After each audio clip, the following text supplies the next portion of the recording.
Education loan basically మనం education loan ఎందుకు తీసుకుంటాం?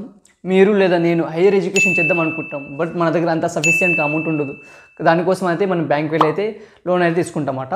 డబ్బులు లేదా అని మనం అయితే చదువు అయితే ఆపలేము కదా. సో గవర్నమెంట్ వాళ్ళు ఏం చేశారంటే, సో మనలాంటి మిడిల్ క్లాస్ వాళ్ళ ఎడ్యుకేషన్ ఆగకూడదని వాళ్ళైతే లోన్ ప్రొవైడ్ చేయడం అనేది జరిగింది. అది గవర్నమెంట్ బ్యాంక్ కావచ్చు, ప్రైవేట్ బ్యాంక్ అయినా కావచ్చు. ఈ వీడియోలో వచ్చేసి 5 టాపిక్స్ అయితే కవర్ చేస్తాను. మీరు ఎడ్యుకేషన్ లోన్కి అప్లై చేయాలంటే ఇలాంటి క్వాలిఫికేషన్ ఉండాలి. సెకండ్ వచ్చేసి మీకు ఇలాంటి డాక్యుమెంట్స్ రిక్వైర్డ్ ఉంటుంది మీకు ఎడ్యుకేషన్ లోన్కి అప్లై చేయాలంటే. ఏ బ్యాంక్ ఎంత మీకు లోన్ అయితే ప్రొవైడ్ చేస్తుంది, అండ్ ఏ బ్యాంక్ వచ్చేసి మీకు ఎంత ఇంట్రెస్ట్ పే చేయాల్సి వస్తుంది, అండ్ లాస్ట్కి వచ్చేసి మీరు ఇలాంటి తప్పులు చేస్తే మీకు అయితే ఇప్పుడైతే మీకు ఎడ్యుకేషన్ లోన్ అయితే రాదన్నమాట. సో ఈ టాపిక్స్ అయితే నేను ఈ వీడియోలో అయితే కవర్ చేస్తాను. జస్ట్ మీరు సర్టిఫికేట్ కోసం ఎడ్యుకేషన్ లోన్ తీసుకుందాం అనుకుంటే బెటర్ థింగ్ మీరైతే ఎడ్యుకేషన్ స్టాప్ చేసుకోండి. ఎందుకు అంటున్నానంటే, మీరు ఆ సర్టిఫికేట్ని యూజ్ చేయకపోతే అది జస్ట్ పీస్ ఆఫ్ పేపర్ మాత్రమే, అది ఎటువంటి పనికి రాదు. అది మనం ఫ్రేమ్ కట్టుకొని మనకు గోడ పెట్టుకోవడం తప్ప దేనికి పనికి రాదు. అండ్ మీరు లోన్ తీసుకుంటారు కదా, ఆ లోన్ వచ్చేసి మీ ఫ్యామిలీ మీద ఇంపాక్ట్ పడుతుంది. సో అందుకోసం చెప్తున్నాను, మీరు జాబ్ చేద్దాం అనుకుంటేనే మీరైతే ఎడ్యుకేషన్ లోన్కి అయితే అప్లై చేయండి. కాదు మేము జస్ట్ సర్టిఫికేట్ కోసం చేస్తాం లేదా బిజినెస్ చేసుకుంటామంటే మీరు స్టాప్ చేసుకుని మీరు అయితే బిజినెస్ అయితే చేసుకోండి. లేట్ చేయకుండా మనం అయితే వీడియోలో అయితే వెళ్ళిపోదాం. ఇప్పుడు వచ్చేసి ఎలిజిబిలిటీ. సో ఎలిజిబిలిటీ ఎవరంటే, లోన్ వచ్చేసి 2 కేటగిరీస్ అయితే ఇస్తారన్నమాట, UG and PG, under graduate and post గ్రాడ్యుయేట్కి అయితే ఇస్తారన్నమాట.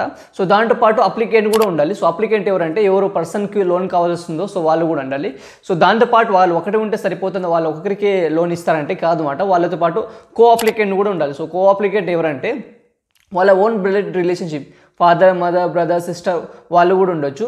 ఇన్ కేస్ వాళ్ళ సడన్గా వాళ్ళ ఫ్యామిలీ చనిపోయింది, ఒక్కరు ఉన్నారంటే సో వాళ్ళతో గైడెన్స్ కూడా వెళ్ళొచ్చు. గైడెన్స్ అంటే ఎవరంటే బాబాయ్, పెద్దనాన్న, మేనమామ, మేనత్తమ్మ ఉంటారు కదా, సో వాళ్ళు కూడా అయితే లోన్ కూడా అప్లై చేయొచ్చు. ఇప్పుడు వచ్చేసి డాక్యుమెంట్. సో మన ఎడ్యుకేషన్ లోన్కి అప్లై చేయాలంటే ఎలాంటి డాక్యుమెంట్స్ కావాలంటే, identity proof, Aadhaar card, pan card, voter ID అది అంతా తీసుకెళ్ళాలి.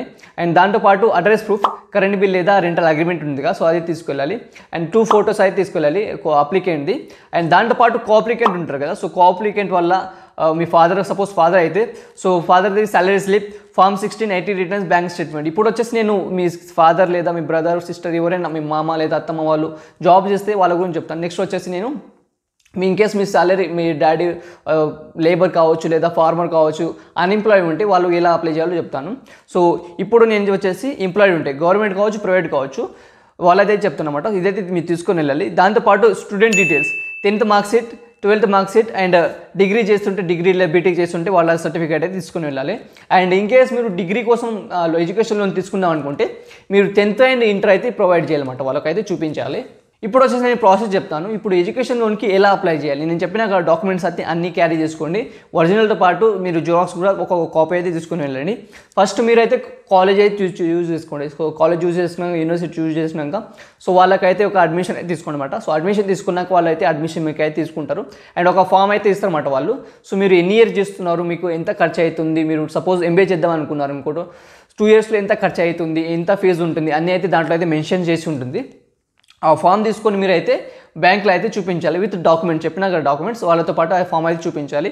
ఫస్ట్ అయితే వాళ్ళ బ్యాంక్ వాళ్ళు అయితే మొత్తం రీసెర్చ్ చేస్తారన్నమాట, వీళ్ళు చెప్పింది నిజమా కాదా, వీరు ఫేక్ డాక్యుమెంట్స్ ఎలాంటి ప్రొవైడ్ చేశారా, వీళ్ళు నిజంగా ఎడ్యుకేషన్ లోన్కి అప్లై చేస్తున్నారు అన్ని వాళ్ళైతే మొత్తం అనలైజ్ చేశాక మీకైతే ఎడ్యుకేషన్ లోన్ అయితే ప్రొవైడ్ చేయడం అయితే జరుగుతుంది. బ్యాంక్ వాళ్ళు వచ్చేసి ఎంతవరకు లోన్ అయితే ప్రొవైడ్ చేస్తారంటే, మీరు సపోజ్ ఇండియా నుంచి చేద్దాం అనుకున్నారు అనుకోండి, మీకు అయితే 50 lakhs దాకా అయితే మీకు అయితే లోన్ అయితే ప్రొవైడ్ చేయడం జరుగుతుంది.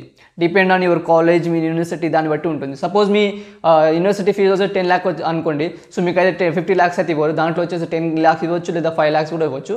Depend on bank and depend on మీరు యూనివర్సిటీ బట్టి అయితే ఉంటుందన్నమాట. అండ్ మీరు ఇండియా కాకుండా మీరు అబ్రాడ్ వెళ్ళి చదువుకుందాం అనుకుంటే వాళ్ళైతే 1 crore దాకా మీకైతే లోన్ ఇచ్చే అవకాశాలు అయితే మ్యాక్సిమం వచ్చేసి 1 crore అనమాట.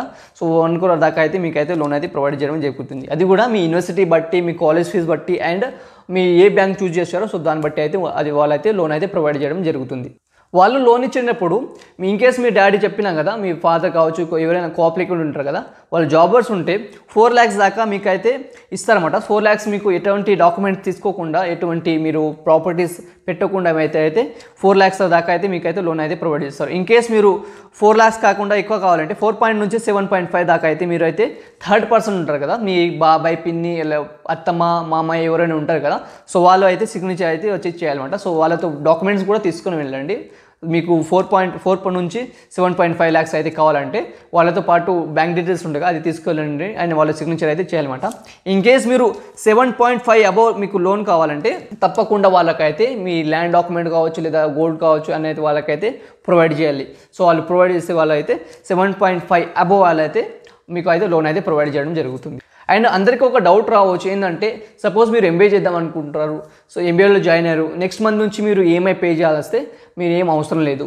నెక్స్ట్ మంత్ నుంచి అయితే మీరు ఈఎంఐ పే చేయాల్సిన అవసరం లేదు. ఫస్ట్ అయితే మీరు చదువుకోండి, బ్యాంక్ కూడా చెప్తుంది మీరు చదువుకోండి, 2 years దాకా మీరు చదువుకోండి. 2 years అయినాక ఎంబీఏ అయిపోయినాక నెక్స్ట్ మంత్ కట్టాలంటే అది కూడా అవసరం లేదు.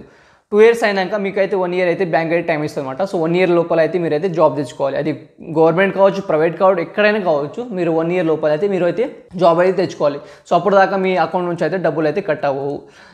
తర్వాత 1 year అయిపోయినాక ఆటోమేటిక్ మీ కోఅప్లికెంట్ ఉంటారుగా, సో వాళ్ళ అకౌంట్ నుంచి కట్ అవుతాయి. ఇన్ కేస్ మీరు జాబ్ తెచ్చుకోలేదు అనుకోండి, జాబ్ చేస్తే మీ అకౌంట్ నుంచి అయితే కట్ అవుతాయి. ఇన్ కేస్ మీరు తెచ్చకపోతే మీ కోఆపరేటివ్ ఉంటారుగా, సో వాళ్ళ అకౌంట్ నుంచి అయితే డబ్బులు అయితే కట్ అవ్వడం జరుగుతుంది. అండ్ అప్పుడు చెప్పినా కదా, సపోజ్ మన ఫాదర్ వచ్చేసి అన్ఎంప్లాయిడ్ ఉంటే, ఫార్మర్ కావచ్చు, లేబర్ కావచ్చు, డైలీ లేబర్ ఉండొచ్చు కదా, సో అలాంటి వాళ్ళు ఏం చేయాలంటే, మీరు ఎడ్యుకేషన్ లోన్ కావాలంటే కంపల్సరీ మనం అయితే మన ల్యాండ్ లేదా గోల్డ్ అయితే వాళ్ళకు బ్యాంక్ వాళ్ళకి అయితే ప్రొవైడ్ చేయాలి. ఎందుకంటే మనకు సివిల్ స్కోర్ బాగుండదు. మనకు జస్ట్ ఒక పేరు కోసమే మన ఫాదర్ వచ్చేసి మనకు అకౌంట్ అయితే ఓపెన్ ఉంటుంది, దాంట్లో మనం ట్రాన్సాక్షన్ చేసుకోము, ఏం చేసుకోము, జస్ట్ అది పేరుకు మాత్రమే బ్యాంక్ అయితే ఉంటుంది అనమాట. సో అందుకోసం మనం అయితే కంపల్సరీ మన ప్రాపర్టీ డాక్యుమెంట్ చూపించాలి.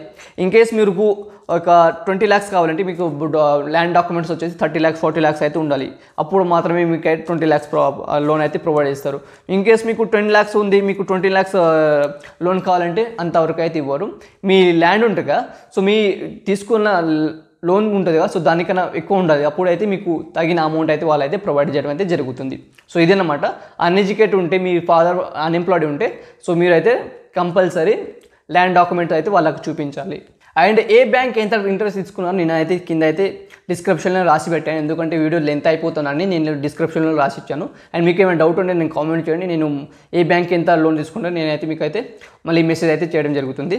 అండ్ లాస్ట్కి వచ్చేసి ఎలాంటి తప్పులు చేస్తే మీకు బ్యాంక్ లోన్ రాదు, సో దానికోసం ఫస్ట్ వచ్చేసి మీకు బ్యాంక్ వాళ్ళకు ప్రొవైడ్ చేస్తారు డాక్యుమెంట్స్, అది ఫేక్ డాక్యుమెంట్స్ అవ్వకూడదు. సో ఫేక్ డాక్యుమెంట్ ఉంటే మీకు అయితే లోన్ అయితే ప్రొవైడ్ చేయరు. సెకండ్ వచ్చేసి సివిల్ స్కోర్, మీ సివిల్ స్కోర్ బాగుండాలి. సో సివిల్ స్కోర్ బాగుండాలి, ఇదైతే మీకు అయితే చెప్పినా కదా 4 lakhs అయితే ప్రొవైడ్ చేస్తారు ఎటువంటి డాక్యుమెంట్ లేకుండా.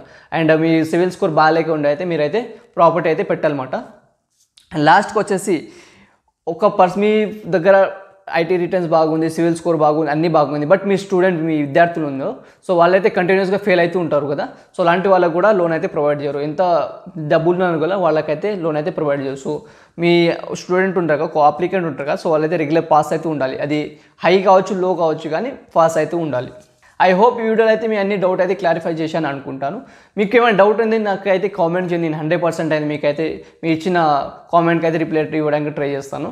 వీడియో నచ్చినట్లయితే లైక్ అండ్ సబ్స్క్రైబ్ చేయడం మర్చిపోకండి.